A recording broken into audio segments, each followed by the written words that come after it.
Et puis nos spécialistes. Johan Crochet est là pour les Pays-Bas. Salut Johan. Salut Gilbert, bonsoir à toutes et à tous. Et Julien Laurence est en finale. Incroyable. Salut Gilbert, salut à tous. Alors pour lui, la bonne nouvelle, c'est qu'il va retourner à Berlin. Et qui dit Berlin, dit le Soho House. Il va retourner sur sa terrasse dans son magnifique hôtel. Il est resté. Oui, grosse fête. Tout, dimanche dernier, j'ai pensé à toi. Là, tu vas pouvoir aller t'installer jusqu'au bout, là, maintenant. Là, tu bouges plus. Ouais, je suis déjà chez moi. Hein. Je connais tout le monde. J'appelle tout le monde par leur prénom. Ils savent ce que je commande le matin. Enfin, tout. Ça m'étonne pas. L'Angleterre en finale, une première depuis 1966, Julien. À l'échelle de l'Angleterre, ça va être le feu là. Dernier Euro.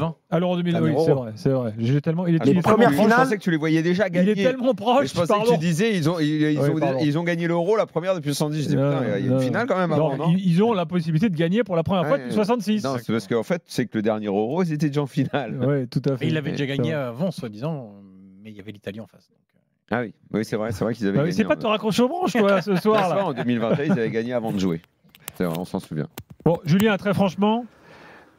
Je pense qu'il faut que tu fasses un monde honorable quand même. Tu nous as tellement dit que c'était une équipe pourrie et qu'un sélectionneur nul. Là, comment expliques-tu qu'ils soient en finale ? Non, j'ai toujours dit que le sélectionneur était bidon. Mais l'équipe en elle-même, on sait très bien les talents qu'elle a. On connaît cette qualité individuelle. On en a parlé encore l'autre soir avec Flo notamment. Sur la qualité du groupe, le talent de ce groupe-là, il n'y a aucun doute là-dessus. Il n'y a jamais eu de doute là-dessus. Quand tu as le meilleur buteur de la Bundesliga, le meilleur joueur de la Liga, le meilleur joueur de la Première Ligue, parmi tes titulaires. En termes d'individualité, c'est sans commune mesure avec le reste de l'Euro. Ouais, ça c'est sûr. Je suis tout à fait d'accord avec toi. Si on anticipe déjà la finale, tu as une équipe, on l'a assez dit hier soir, on faisait le bilan, qui est une sorte de patchwork de joueurs de la Real Sociedad, de Bilbao, un mec du Real. Enfin bon, il y a zéro star, mais un collectif qui nous régale. Et on va avoir en face 11 joueurs qui jouent dans les plus grands clubs, qui sont des vedettes, des mecs qui jouent à City, au Bayern, comme tu l'as dit, au Real. Sur la partie plus offensive de l'équipe. Ouais, mais... Non, mais je veux dire, si tu mets John Stones, s'il joue à Manchester City, mais bon, il fait toujours partie des meilleurs défenseurs. Je suis d'accord sur les clubs. Walker est peut-être en baisse, mais ça a longtemps été un des meilleurs arrière droits en Europe. Où je veux bien pinailler sur un ou deux postes. Mais Declan Rice, c'est le milieu d'Arsenal, un mec que tous les clubs voulaient, qui a été acheté quasiment 100 millions. À côté de lui, il y avait Alexander Arnold, ils l'ont changé pour Manu, mais d'ailleurs, c'est une bonne chose parce que ça va beaucoup mieux maintenant. Après, Foden, Bellingham, Kane, Bukayo Saka, il n'y a pas d'équivalent dans cet Euro, quoi, en termes d'individualité. Il y avait peut-être un peu l'Allemagne qui pouvait discuter, mais après, on sait que ça ne fait pas forcément une équipe. C'était le problème. C'est pour ça. Mais ça, c'est le problème. Mais même encore ce soir. L'assemblage, pour l'instant, à chaque fois nous décevait. Moi, ce soir, je l'ai trouvé beaucoup plus intéressant, mais on va en parler maintenant. La première période, c'est leur meilleur 45 minutes du tournoi. Bah oui, il n'y a aucun doute là-dessus. Depuis longtemps. Ça, c'est sûr. Ouais. Sauf que la seconde période, encore une fois, Ouais. La seconde période, ça recule, ça subit, ça invite la pression adverse. Oui, c'est vrai, personne ne joue vraiment, mais la vérité, finalement, c'est que ce 2-1, il est assez mérité.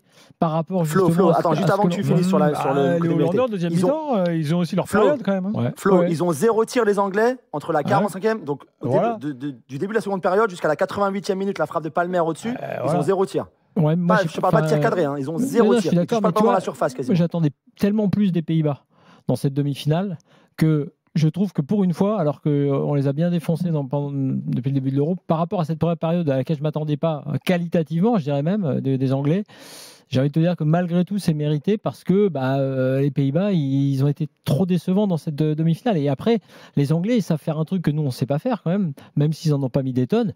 Ils savent justement marquer avec les qualités offensives de leur fameuse vedette dont vous venez de parler. Quand Saka égalise contre la Suisse, quand Bellingham égalise sur son retourné, quand là, c'est le petit Watkins qui marque et tout, tu vois, c'est justement tout ce qu'on n'a pas eu, nous, dans les moments forts. Oui.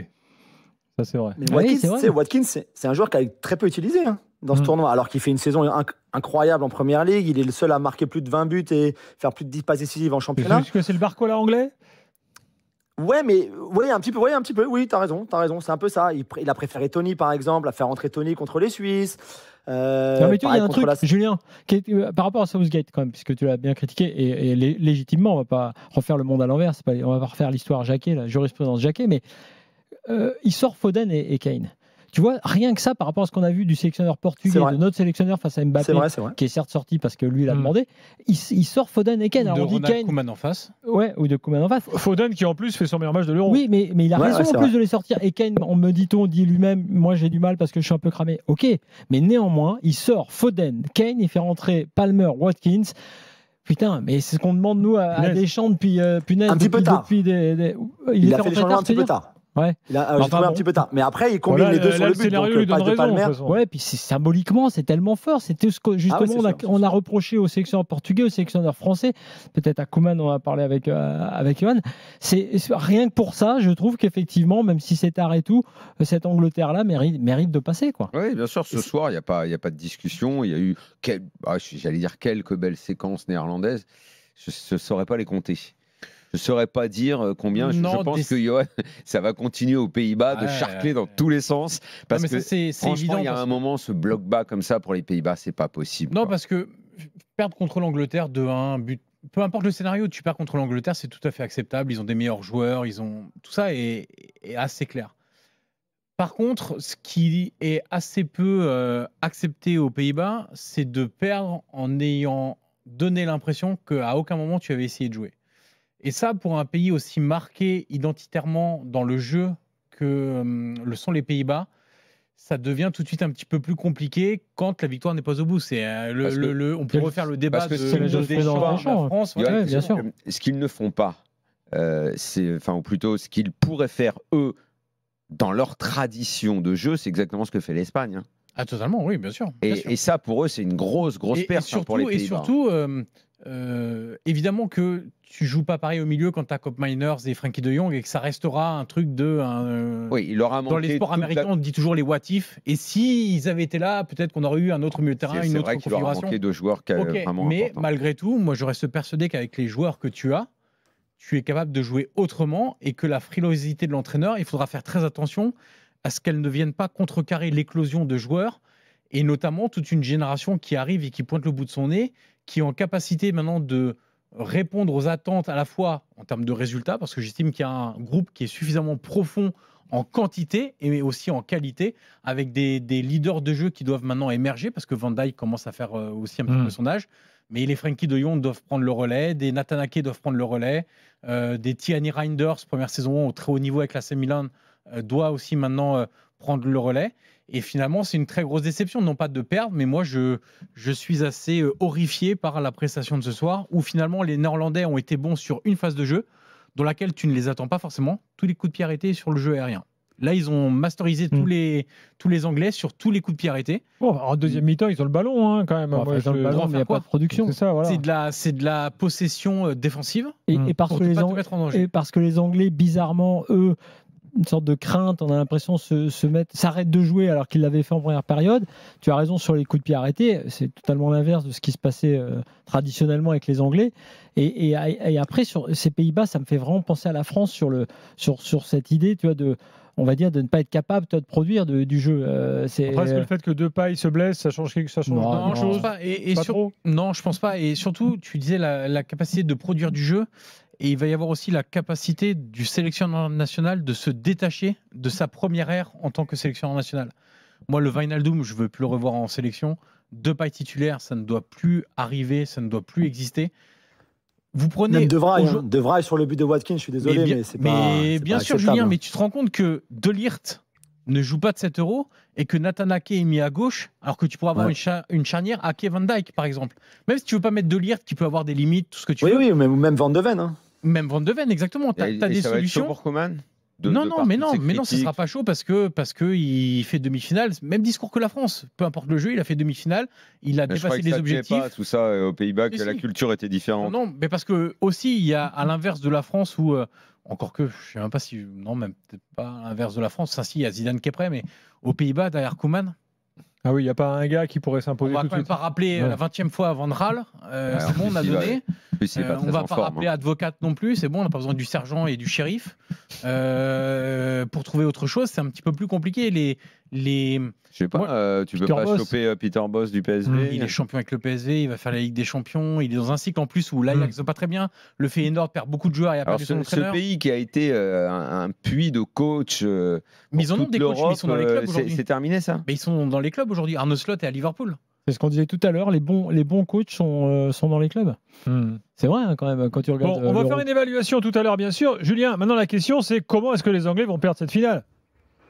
Parce que Harry Kane, c'est une très bonne question. Parce que c'est l'Angleterre, tout ça.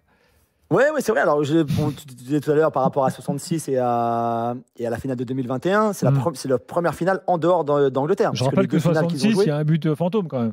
En plus, ouais. Mais ces deux finales-là, 66 et 2021, elles sont à Wembley aussi. Donc, il y aura ça à gérer. Juste pour finir, moi, encore une fois, on peut refaire le Sylvain Ripoll-Anglais, tout ça, mais le caractère que cette équipe-là, que ces joueurs-là montrent, c'est quand même le 3e match de suite où ils sont menés. Et c'est le 3e match de suite où ils marquent 94e, 80e contre la Suisse, 91e ou 92e ce soir, le but vainqueur. C'est assez incroyable. Alors, je sais qu'il y a un penalty cadeau, quand même. Pour moi, c'est penalty cadeau. Mais bon, voilà, c'est penalty cadeau. Mais quand même, voilà, ils ont ce caractère. Le penalty tu estimes qu'il y a péno quand même. Penalty VAR, parce que quand tu le vois au ralenti, ça accentue le truc et hop, tu mets penalty. Le gars, il rentre quand même le pied en avant. C'est pas un scandale qui est péno là-dessus. Ah non, moi je dis pas que c'est un scandale. Mais s'il n'y aurait pas eu péno, c'est pas s'il y a un VAR, il y a les penalties comme ça. On en a parlé pendant le live. Moi, ce qui me gêne, c'est que il y a faute quand tu regardes avec le ralenti. Mais dans ce cas-là, le défenseur ne peut pas intervenir, ne peut rien faire et il doit laisser frapper l'attaquant. Parce qu'il ne met pas son pied pour les couper la jambe. Roland. Mais comme je pense qu'il voyait l'Angleterre, tu vois ce que je veux dire, et lui, il y a des pénaux. Il y avait plutôt pénaux. Non mais t'as raison Flo, parce que ça l'arrangeait quoi. Parce que en fait, le joueur quand il va frapper comme ça, il va donc reculer la jambe, amorcer son geste et ensuite la jambe va partir dans l'élan. Ça veut dire que sur une circonférence de 2 mètres, aucun défenseur ne peut faire quoi que ce soit. Tu ne peux plus intervenir, tu laisses frapper. Après je l'ai dit immédiatement. Un sacré pied en avant. Bah non, le seul problème, il dit Flo Germain qui commentait avait raison. Le seul truc, c'est le pied haut. C'est-à-dire qu'il intervient. Des fois, c'est souvent cette action, on la connaît au sol, tu sais, où tu vas contrer le pied qui vient de frapper. Là, c'est vrai qu'il a un pied assez haut. Donc, je dirais pas que c'est un penalty cadeau, pour le coup, même moi qui suis pas fan de siffler ça, non. Je trouve que c'est un peu dur. Généreux alors, généreux. Ouais, peut-être généreux. Mais enfin, sur l'histoire du match et ce qu'a montré effectivement l'Angleterre, comme on le disait, tu sais, qui réagit quand elle est menée, là, dès qu'ils ont été menés, c'est là qu'ils ont déclenché leur meilleur moment de l'Euro, quoi. Ouais, c'est sûr. Après, sur le papier, par rapport à la finale, il n'y a pas photo. Les Espagnols sont bien meilleurs collectivement. Individuellement, on peut regarder encore une fois, poste par poste, on peut faire ce dont Daniel parlait tout à l'heure. Je ne sais pas au final qui gagnera entre les ailiers espagnols. Enfin voilà, on peut toujours voir ça à Foden, Saka ou Lamine, Nico. Tu choisis selon ce que tu préfères. Mais sur le papier, voilà. Mais est-ce que cette défense à 5-4, un petit peu hybride comme on l'a vu ce soir, peut poser des problèmes aux Espagnols? Je pense. Je pense que la clé se fera peut-être dans la densité physique d'un Rice et d'un Mainoo contre un Rodri et un Fabian. Mais encore une fois, c'est deux jeunes joueurs anglais qui n'ont pas du tout l'expérience d'un Fabian. Alors Fabian, on peut en discuter, mais surtout Rodri. Donc je pense que ce sera vraiment, vraiment intéressant à suivre. Mais sur le papier, l'Espagne est favorite, c'est tout à fait logique. Oui, c'est logique. Il est 23h14, l'after continue jusqu'à minuit et demi. Ensuite, ce sera à la libre antenne, comme tous les soirs, durant 7 €. Daniel Riolo est là, Florent Gautreau est là, Julien Laurent, Yoann Crochet. Et je vous rappelle que c'est le dernier soir pour tenter de gagner votre place dans l'expérience RMC. RMC vous emmène à la finale de l'Euro. On connaît maintenant l'affiche. RMC vous offre le voyage, l'hôtel, les places de match pour 2. Tout ça, si vous êtes attentif et que vous écoutez bien l'alerte que vous connaissez maintenant. Quand vous entendez l'alerte, vous envoyez euro par SMS au 732-16. Vous aurez 5 minutes pour le faire. Restez vigilants, ça va tomber sans doute d'ici minuit 30. Didier est là, supporter anglais. Didier, bonsoir. Bonsoir Gilbert, bonsoir Johan, bonsoir Florent, bonsoir Daniel. Salut Didier. T'as déjà été avec nous depuis le début de l'Euro là? Oui, j'avais appelé il y a, je crois que c'était la semaine dernière. Ce soir, je suis très surpris, mais très content parce que quand on voit le début de la compétition des Anglais, on n'imagine même pas qu'ils iront, ne serait-ce qu'en demi-finale, mais là en finale. Ça, je sais pas ça. Est-ce que même en les voyant mal jouer, je veux dire, quand vous les voyez mal jouer, vous vous êtes à chaque fois dit ils ne pourront pas aller en finale. Moi, j'ai jamais réussi à me dire ça. Alors, qu'est-ce qui te fait dire ça? Parce que Julien parlait de confiance ou de caractère. Je ne sais plus quel mot il a utilisé, Julien. Ouais, moi, je me demande. Moi, à aucun moment, j'ai gommé la possibilité qu'ils iraient loin. Même moi, je en sais pas jouant si mal, c'est le caractère, juste avec Julien, leurs joueurs. ou si c'est juste la force individuelle des joueurs. Bah oui. Tu vois, parce qu'à bout d'un moment, le talent ressort, même au milieu d'un marasme ou d'un ballon qui traîne. Et les équipes qu'ils ont croisées n'étaient pas des équipes qui, fondamentalement, pouvaient les empêcher. Enfin, je veux dire, pouvaient et ne pouvaient pas. Ok, c'était possible que les Suisses, qui avaient montré de belles choses, les sortent, et ça ne s'est joué qu'au péno. Pourquoi pas? Mais en même temps, de là à enterrer les Anglais, non. À aucun moment, moi, je les ai complètement enterrés. On pouvait les critiquer, on pouvait dire ils jouent pas bien. Je pense que c'est la valeur de l'effectif qui nous fait dire. Mais absolument, mais c'est rien d'autre. Mais quand tu sais pas autant de force sur le terrain, tu te dis. À moins de tomber sur une équipe, je sais pas si dans le tableau il y avait eu l'Allemagne et tout, je dis franchement là ça m'étonne, je pense pas qu'ils vont y aller quoi, tu vois. Mais vu les équipes qu'il y avait à jouer, je les ai jamais complètement enterrés quoi.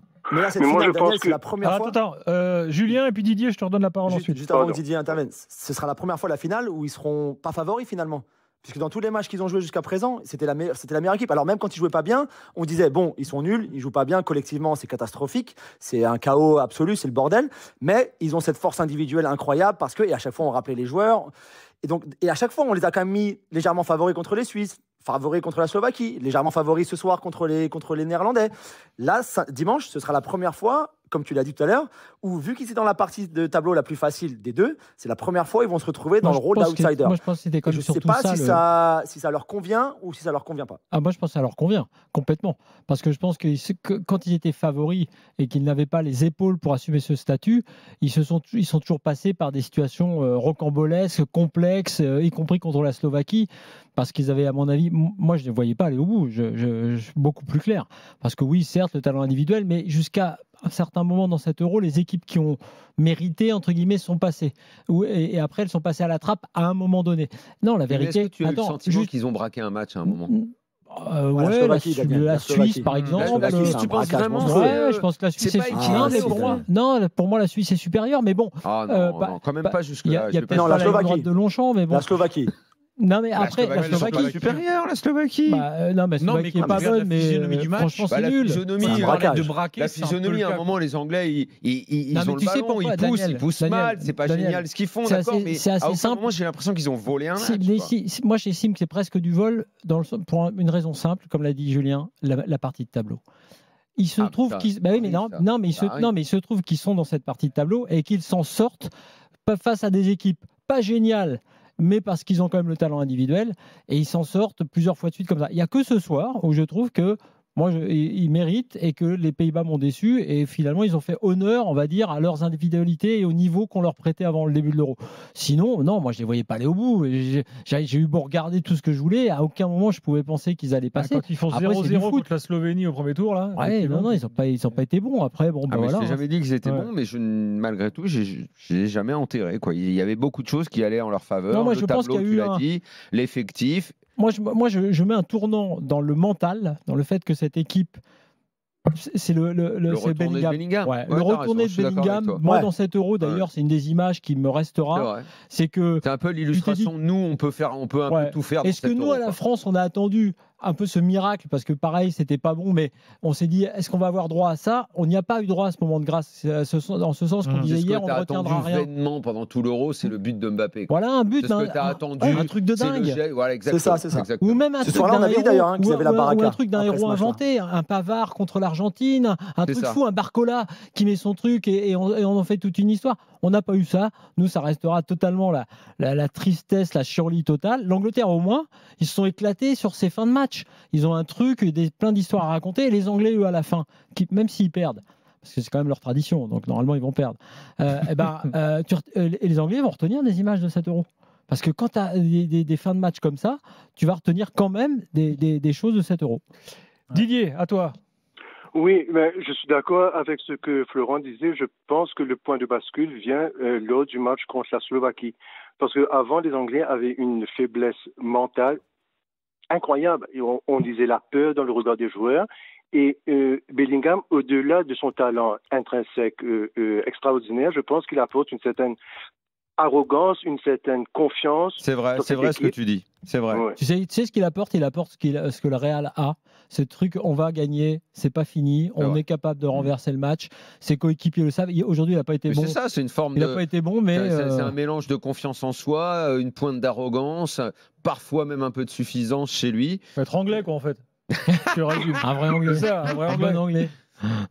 Bon, je sais pas. Est-ce qu'ils ont dit good game aux Hollandais à la fin? Je sais pas. Didier, merci beaucoup. Bon rendez-vous en finale. Merci à vous et c'est super ce que vous faites. Continuez et je vous écoute tous les soirs.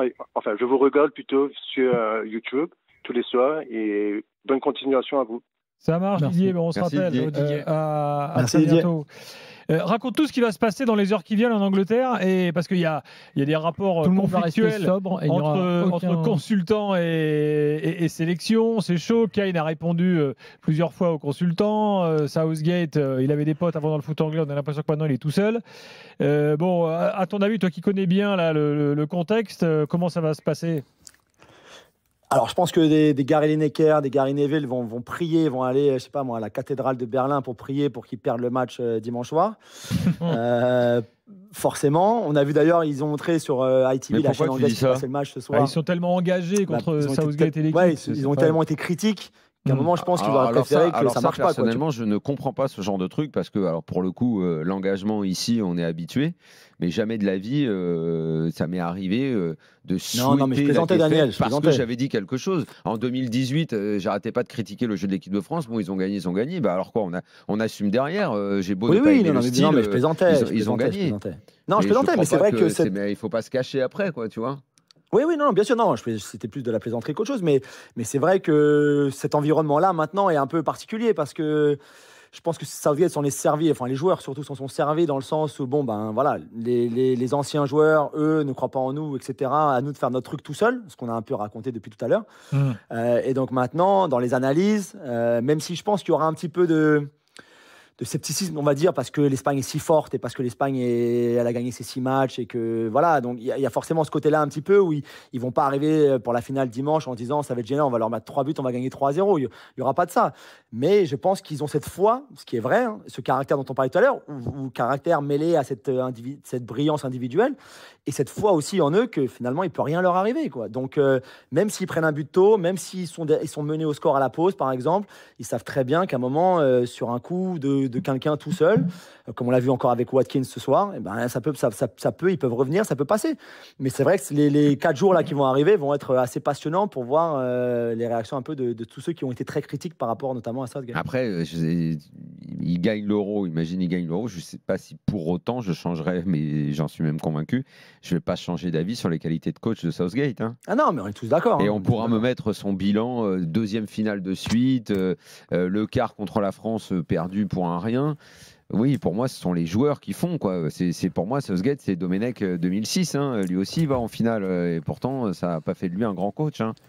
C'est vrai. Avant de te quitter, Julien, Harry Kane, il faut que tu nous en parles de son match, de ce qu'il a fait, pas fait ce soir. Ouais, alors parce que il marque le penalty, d'accord. Il est à 3 buts maintenant. Il est en tête. Ils sont 3 ou 4 à 3 buts. Ouais. Mais dans la performance globale, on va dire.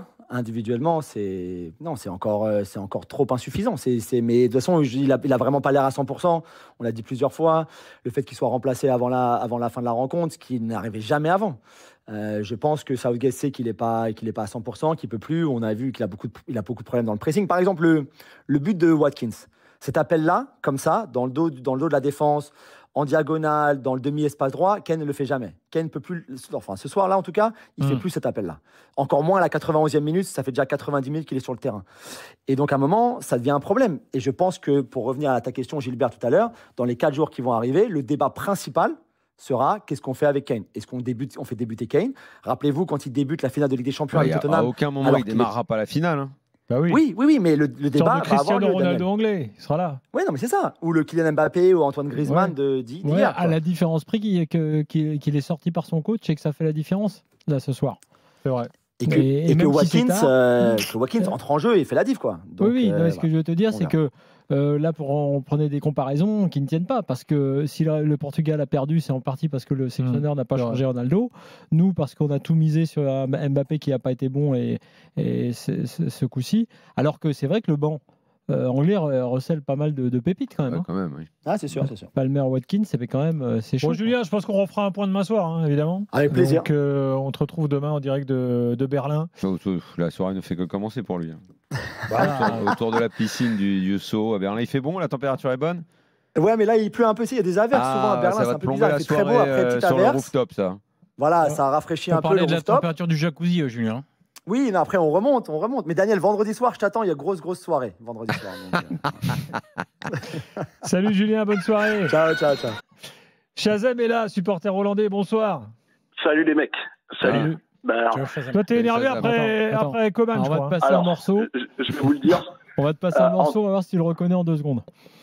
En tant que Hollandais, mais je suis dans une rage intense contre Koeman. Faut qu'il arrête d'être Jiffy des idées de génie comme Luis Enrique.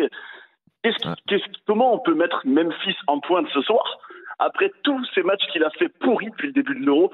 Il a rien montré depuis le début. Dès le match contre la Pologne, moi perso, je voyais direct en le regardant que ça allait pas du tout dans ce poste, que c'était pas du tout sa place, qu'il aurait plutôt dû être soit en numéro 10, soit au mieux peut-être sur un côté, mais pas en buteur. Ce soir, combien de ballons Memphis perd? J'ai rarement vu ça. Mais tu sais, Chazelle, c'est marrant ce que tu dis, parce que finalement, on s'aperçoit que dans beaucoup de sélections, il y a eu le même problème.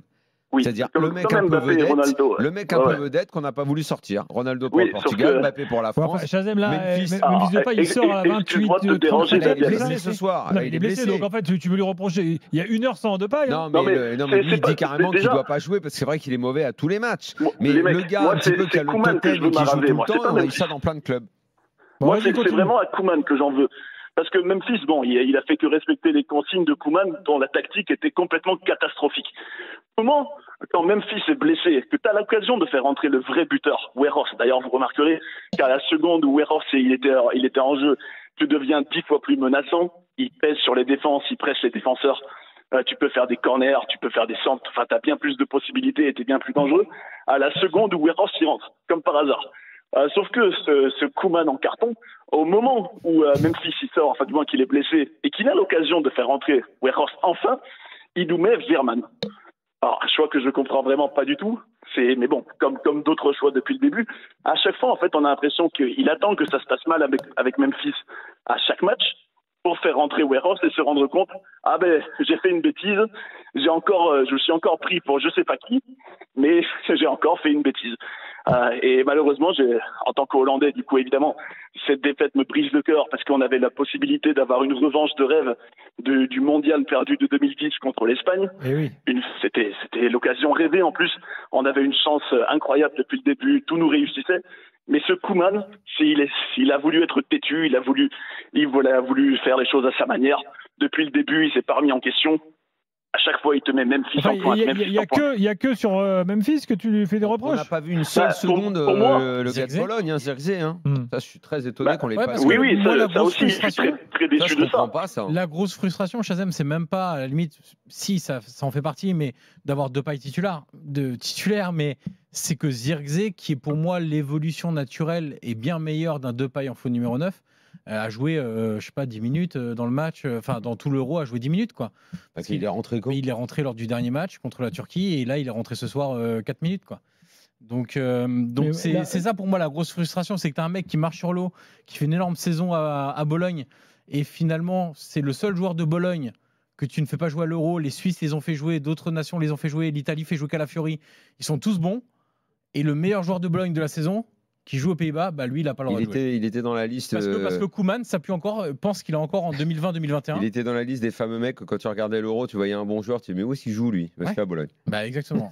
Et l'autre remarque, on l'avait pendant le live, mais moi qui me sidère un peu par rapport à ces coachs et quelque part qui se sont fait aussi un peu manger le cerveau, un petit peu d'ailleurs par le foot de club par moment, c'est ces 9 qu'on fait entrer uniquement en joueur d'impact, mais qu'on ne tente jamais en titulaire.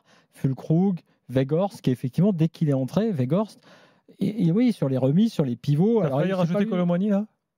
Pourquoi ? Non, je pense qu'il n'y a pas pensé. Ah non, moi le vrai neuf, non mais le vrai neuf qui n'est pas en forme en France, non mais le vrai neuf qu'on a c'est Giroud nous, mais bon là il n'est pas en forme, c'est très bien, mais en tout cas il y a eu, il y a un profil. Giroud, hein. Oui, mais là en plus lui il est en forme, donc effectivement je comprends que quand tu es supporter, si tu as, tu vois à la limite pour l'Allemagne. Avec son Havertz, c'est il y a débat. Même oui, si... mais il y avait le débat Füllkrug, pareil. Oui, les gens il y avait quand même le débat. Voir Füllkrug. Et je pense que les coachs n'osent pas aller jusqu'à cette titularisation, tu vois, du neuf qui a ce profil en plus qui peut te servir et qui a montré sur effectivement ces occasions. Je trouve que cette mode est complètement dépassée et les faits montrent que c'est une mode qui est dépassée, mais il y en a qui s'entêtent.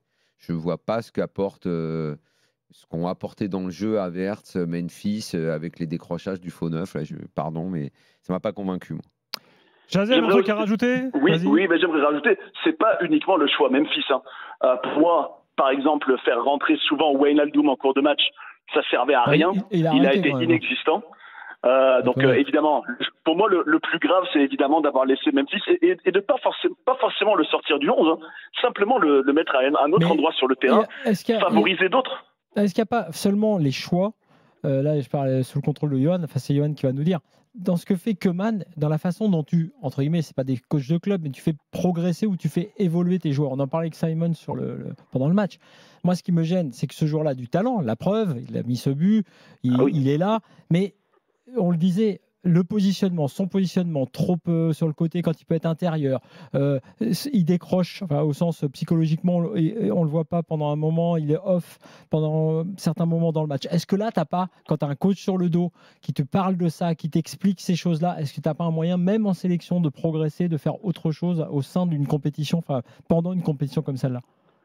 Après, il suffisait de faire les bons choix, comme parfois il y a eu par exemple, vous vous rappelez de la deuxième mi-temps contre la Turquie, à partir du moment où Weghorst il rentre chez nous, les Pays-Bas, et que Memphis il passe sur un côté, et que Simons il est replacé en 10, ça se passait bien mieux. Hein. Ouais, mais donc, ça pourquoi il n'a pas mis en gros dès le début ça? Ça va même au-delà de notre ami attaquant de 2 mètres. Pour moi, ça ne devrait pas être la solution des Pays-Bas. Pour moi, il y a eu trop de manquements dans le jeu et dans les options prises effectivement par Koeman, et pas simplement en termes de joueurs, comme tu l'as dit, Flo, même si pour moi c'est quand même une partie très très importante de la réflexion, mais aussi sur l'attitude que tu as demandé à tes joueurs d'adopter au début des matchs, en cours de match. Finalement, comme beaucoup de sélections, ça a été des matchs à réaction. T'attendais d'être un peu en difficulté contre la Turquie pour ensuite réagir. T'attendais d'être en difficulté contre l'Autriche pour réagir. Contre la Pologne, tu commences à mener. La Pologne, ils ont démarré. La Pologne, ils démarrent bien avec l'idée de s'imposer. Exactement. Je suis pas d'accord qu'il est. Je dirais c'est quasiment un match sur 2. En fait, c'est en fonction de l'adversaire. Ouais, mais après, dès que l'adversaire avait un nom, il commençait à se faire. Oui, mais voilà, c'est ça. Après, moi, je veux bien qu'aucune sélection n'ait maintenant une petite sélection pour lesquelles on doit avoir une espèce de mépris ou quoi, mais si les Pays-Bas deviennent l'équipe qui ne joue que contre la Pologne et la Roumanie, ça va me poser un problème. Moi, évidemment, j'attends ça, mais j'attends aussi autre chose contre des adversaires de valeur. Et ça, je ne sais pas si Koeman aura la volonté de faire évoluer un petit peu sa pensée, parce qu'il va rester. Et surtout, là où ça me fait un peu peur, c'est qu'il y a des joueurs qui connaissent d'autres systèmes dans des clubs européens beaucoup plus évolués en termes de mentalité. Et il faudrait, en sélection, avoir ce type de coach, sauf si Koeman est capable de s'adapter, pour accompagner aussi cette progression dans la sélection nationale. On ne voit pas une équipe des Pays-Bas qui joue un peu dans la tradition Pays-Bas. Parce que même 2010, quand ils vont en finale, même 2014 avec Vandra, ils sont pas tellement là-dedans. Moi, je me demande s'il ne faut pas redescendre à l'Euro 2000, où ils sont à domicile. Et là, l'Euro 2000, il y a une très belle équipe. Ça joue bien, il y a un vrai beau football. Mais à limite, un peu 2008. Ce que je veux dire, l'Euro 2008, la phase de groupe est plutôt positive. Ouais. Mais là, ça envoie vraiment beaucoup de jeux. Il y a les fameux ailiers. Il n'y a plus les fameux ailiers hollandais, là. Les Overmars, les mecs qui partaient, qui foutaient le feu en permanence à provoquer. Mais tu vois, c'est là où c'est un peu faible, parce que tu adoptes ce style de jeu-là avec des individualités très fortes, tu le comprends, tu te dis, bah oui, quand tu as des individualités très fortes, sois dominant aussi dans le jeu, etc. Ce qu'on voit aujourd'hui dans le foot, c'est que quand tu n'as pas ces individualités-là, tu es obligé de répondre par une équipe, un collectif qui doit avoir une mentalité. C'est l'histoire de l'Atalanta, c'est l'histoire du Bologne cette année. Moi, je reprends évidemment les exemples italiens, mais on peut aller chercher même un club comme Fribourg. Pas de star, mais quand Fribourg se met à jouer, elle joue d'une certaine manière. Le Leverkusen de Xabi Alonso, on peut le prendre dans tous les sens. Il n'y a aucune star dans cet effectif-là.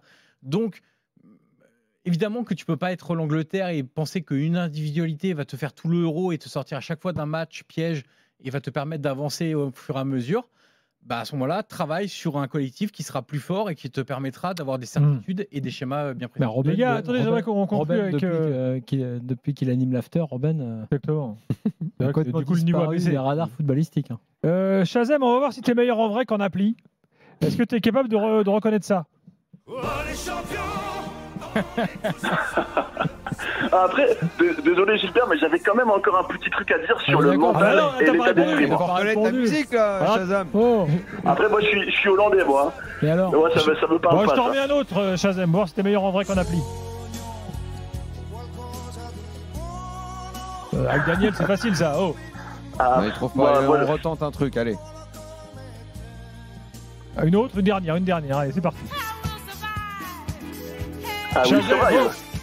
We Survive. Ah bien, bravo. Eh oui, mais bon, ça ne concerne pas ça. Mais bon, justement, les gars, j'aimerais conclure. Il y a tout qui sort, il y a le titre. Attends, un dernier, mais normalement c'est spécial Hollande. Non, t'as celui-là. Attends, pas celui-là. Attention, un dernier spécial Hollande. Est-ce qu'il est prêt? Non. Un blind test pour Shazam là. Attends. Ah, ça c'est 40 ans que je connais Dave. Bravo. On a réussi, ça a été dur. Eh oui. Ça a été compliqué, on a réussi. Merci de me redonner le sourire, les gars. Merci de me redonner le sourire. Mais justement, j'aimerais juste conclure en disant que ce qui me donnait quand même plus d'espoir et de confiance cette année, c'est que contrairement à l'Euro 2021, vous vous rappelez, on s'était fait sortir les Pays-Bas de manière ridicule par la République tchèque. L'Argentine, c'était moins ridicule il y a 2 ans contre le Qatar, mais bon, c'était pas non plus glorieux. Là, cette année, j'avais l'impression que le mental et l'état d'esprit étaient bien meilleurs, qu'on avait quand même commencé à développer une âme dans cette équipe, qu'il y avait plus une culture de la gagne par rapport à avant, en allant chercher des victoires, en retournant les situations, ce qui n'arrivait jamais, enfin du moins pendant longtemps, ça n'arrivait plus, surtout avec cette génération de joueurs. Et je me dis, n'est-ce pas ça la clé pour ces prochaines années pour les Pays-Bas, pour éventuellement enfin ne plus avoir cette image de loser à chaque fois et enfin gagner des titres, enfin notamment le championnat du monde, enfin la Coupe du Monde, ce serait, n'est-ce pas la clé de développer ce mental et cet état d'esprit encore plus toutes ces prochaines années et de vraiment devenir des winners, quoi, des vrais winners qui se battent jusqu'au bout et arrêter avec cette étiquette de loser tout le temps.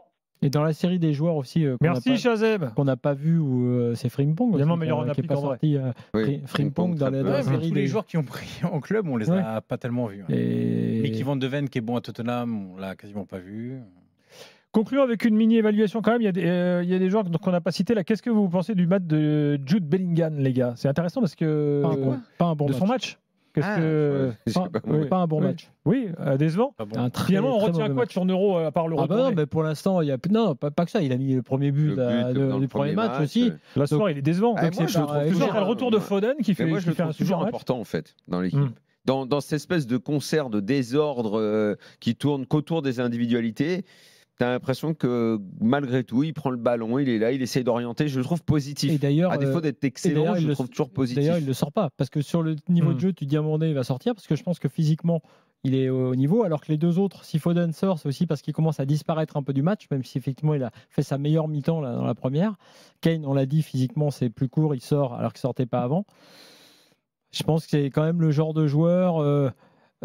Puisqu'on parle, moi ça m'intéresse pas trop, mais puisqu'on a parlé de Mbappé et des autres pour le Ballon d'Or, tout le monde se dit que si Bellingham fait une grande finale, ça fera partie de là pour le coup pour lui d'un moment très important pour l'obtention du Ballon d'Or. Gagne l'Euro, oui, je pense. Mais pour revenir juste un dernier point sur la façon de jouer et d'être, qui est intéressant de dire que selon l'adversaire, on a vu les Pays-Bas sur courant alternatif. Finalement, et c'est pour ça qu'elle mériterait d'emporter l'Euro, évidemment, seule l'Espagne ne s'est jamais départie de son idée de jeu. Oui. Toutes les autres nations ont fait une sorte de gloubi-boulga en fonction de l'adversaire. On a changé, on a eu peur, on joue pas. Là, on joue parce que c'est la Pologne. C'est ça la réalité. Donc hier, on en a parlé, même si on n'avait pas tout à fait le même ressenti. Tu as rarement des équipes qui arrivent et qui te jouent tout le temps. Non, mais il y a l'Espagne. Souvent, tu t'adaptes. Oui, mais c'est à noter quand même que tu as une équipe qui n'est pas effectivement la plus grande Espagne qu'on ait connue. Tu l'as dit, on a analysé la sélection hier. En revanche, dans l'idée, dans la culture, dans la façon de faire, on vient, on joue comme d'habitude. Il faut pas exclure que les Anglais fassent une grande finale, justement, face à cette équipe-là. Ça va les arranger. Xavi Simons, comment tu juges son match? On a été assez critique depuis le début de l'Euro. Là, il met un but magnifique, mais par ailleurs. Ouais, mais après, c'est pareil. Bizarre son but. Hein. Il faudra un contexte pour qu'il soit performant. Là, ils ont passé l'essentiel du match à défendre à 20 mètres de leur but. Après, ils ont beaucoup allongé. Les rares fois où il s'est déplacé, il n'a pas été énormément servi. Autant il y a des matchs où, oui, il y a toujours des ballons jetés un peu trop facilement, je trouve, où il devrait savoir le conserver, faire des feintes de corps, revenir simplement en arrière, le lâcher plus simplement. Évidemment qu'il y a tout ça, mais ça, c'est un jeune joueur, il va l'apprendre. Ça fait pas tant de saisons que ça qu'il joue et qu'il joue au haut niveau. Mais ce soir, c'est vraiment pas le joueur sur qui. Mais de toute façon, j'ai pas envie de taper sur des joueurs ce soir. Pour moi, c'est le système et le choix de joueurs est plus défaillant que les joueurs en eux-mêmes. Mais je voulais juste expliquer ce que vient de dire notre ami Raphaël van der Vaart. Jamais la langue dans sa poche, évidemment. Qui explique si je regarde notre euro de manière générale, dans la globalité et critique, je pense que dans 10 ans, on ne se retournera pas en pensant qu'on a mis le football néerlandais sur la carte du football européen pendant cet euro. Il explique aussi que, en général, je pense que c'est une grande déception et l'arbitre est un drame. Mais est-ce que notre jeu n'était pas aussi un drame pendant cet euro? Et il enchaîne par, le temps que je le retrouve, une place en finale aurait été fantastique, mais on ne le méritait pas sur la base du jeu qu'on a montré pendant l'euro.